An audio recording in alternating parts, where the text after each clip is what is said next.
పెండ్లిమర్రి మండల పరిధిలో చెర్లోపల్లి పంచాయతీలో 12 కోట్ల రూపాయల నిధులతో నిర్మించిన అధునాతన ఆదర్శ డిగ్రీ కళాశాల భవనాలను రాష్ట్ర విద్యా, ఐటీ, ఎలక్ట్రానిక్స్ శాఖల మంత్రి నారా లోకేష్ ప్రారంభించారు.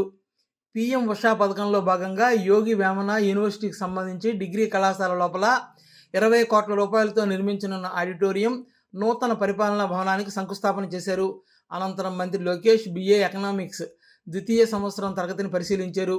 ఈ సందర్భంగా మంత్రి మాట్లాడుతూ భావి భారత పౌరులను తయారు చేయడంలో విద్యాశాఖ కీలకమైనదని అన్నారు. కష్టమైనదైనా భావి భారత పౌరులను తయారు చేసే విద్యాశాఖను కోరి తీసుకున్నానని పేర్కొన్నారు.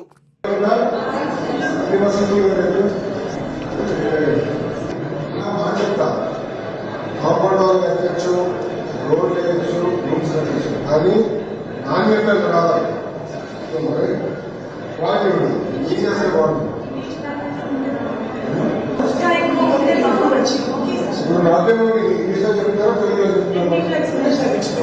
చెప్తారా?